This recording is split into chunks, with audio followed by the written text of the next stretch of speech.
Hi అండి, నేను మీ Sandhyarani. Welcome back to our channel Aha Mana Vantalu. Protein, fibre, potassium, anti ఆక్సిడెంట్స్తో కూడిన బలవర్ధకమైన ఆహారం ఈ పనసకాయ కూర. ఇందులో ఉన్న సి విటమిన్ రోగనిరోధక శక్తిని పెంచుతుంది. ప్రోటీన్, ఫైబర్ షుగర్ లెవెల్స్ని కంట్రోల్ చేయటంలో సహాయపడతాయి. ఇందులో ఉండే పొటాషియం అధిక రక్తపోటుని తగ్గించి గుండె ఆరోగ్యానికి సహాయపడుతుంది. కర్రీ కోసం పనస పండుని కాకుండా గ్రీన్గా ఉన్న పనసకాయని తీసుకోవాలి. పనసకాయని ఒకసారి బాగా కడిగి పాలు అంటుకోకుండా ఉండటం కోసం చేతులకి మళ్ళా చాకుకి ఆయిల్ అప్లై చేసుకోవాలి. పనసకాయని ఫస్ట్ ఇలా రౌండ్స్గా కట్ చేసుకోవాలి. మళ్ళా నిలువుగా ఒకసారి కట్ చేసి సైడ్స్ నుంచి చెక్కు తీసేస్తే పీల్ తీయటం కొంచెం ఈజీగా ఉంటుంది. పీల్ కొంచెం మందంగానే ఉంటుందండి. కొద్దిగా షార్ప్గా ఉన్న చాక్ తోటి సైడ్ నుంచి నీట్గా తీసేస్తే చక్కగా వచ్చేస్తుంది. పీల్ తీసేసిన ముక్కలని మనకి కావాల్సిన సైజులో పీసెస్ లాగా కట్ చేసుకోవాలి. ఇప్పుడు ఒక కుక్కర్లో కొద్దిగా వాటర్ని తీసుకొని టర్మరిక్, సాల్ట్ని కలిపి ఈ పీసెస్ అన్నింటినీ అందులో వేసి ఒక 2 విజిల్స్ వచ్చేటట్లు కుక్కర్లో మూత పెట్టి ఉడికించుకోవాలి. 2 విజిల్స్ వచ్చాయి. ముక్కలు ఎలా ఉడికాయో చూద్దాం. కరెక్ట్గా ఉడికాయండి. ఇంకా కొంచెం ఎక్కువ స్టీమ్స్ ఉంచినట్లయితే మరీ మెత్తగా అయిపోతాయి. వీటిని ఫిల్టర్ చేసుకుని మనం ముక్కలను సపరేట్ చేసుకోవాలి.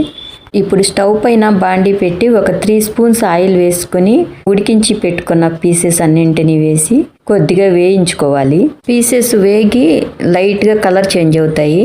వీటిని వేరే ప్లేట్లోకి తీసుకొని అదే బాండీలోకి కొద్దిగా ఆయిల్ వేసుకొని మసాలా దినుసులని వేసుకోవాలి. ఒక చిన్న దాల్చిన చెక్క, 3-4 లవంగాలు, 2 యాలకులు, తర్వాత సోంపు, స్టార్ అనాస పువ్వు, మరాఠీ మొగ్గ, జీలకర్ర, స్టోన్ ఫ్లవర్, నల్లగా ఉండేవి కలోంజీ సీడ్స్ అన్నమాట, అంటే నల్ల జీలకర్ర. ఇలా మీ దగ్గర ఉన్న మసాలా దినుసులు అన్నింటినీ కొంచెంగా వేసుకొని లైట్గా వేయించి వాటితో పాటు ఒక బిర్యానీ ఆకు కూడా వేసి ఇవి కొంచెం వేగిన తర్వాత సన్నగా కట్ చేసి పెట్టుకున్న 2 ఆనియన్స్, 2 పచ్చిమిర్చి చీలికలు, 10 వెల్లుల్లి రెబ్బలు ఒలిచి పెట్టుకున్నవి, కరివేపాకు, ఇందులోకి కొద్దిగా సాల్ట్, టర్మరిక్ కూడా వేసుకుని అల్లం వెల్లుల్లి పేస్ట్ ఒక 2 స్పూన్స్ వేసుకుని ఇవి కొంచెం పచ్చివాసన పోయి మెత్తపడేటట్లు వేయించుకోవాలి. ఇవి కొంచెం వేగాక 2 మీడియం సైజు టమాటోస్ని పేస్ట్ లాగా చేసి వేస్తున్నాను. మీరు కావాలంటే సన్నగా పీసెస్ లాగా కట్ చేసి అయినా వేసుకోవచ్చు. అన్నింటినీ ఒకసారి మూత పెట్టి మగ్గించుకోవాలి. ఇవి కొంచెం వేగాక ఇందులోకి మసాలా పౌడర్స్ వేసుకోవాలి. ఒక 2 స్పూన్స్ ధనియాల పొడి, ఒక 1/2 స్పూన్ జీలకర్ర పొడి, 1 స్పూను కారం, 1 స్పూన్ గరం మసాలా వేసుకొని ఫ్లేవర్స్ అన్నీ పట్టేటట్లు ఒకసారి వేయించుకోవాలి.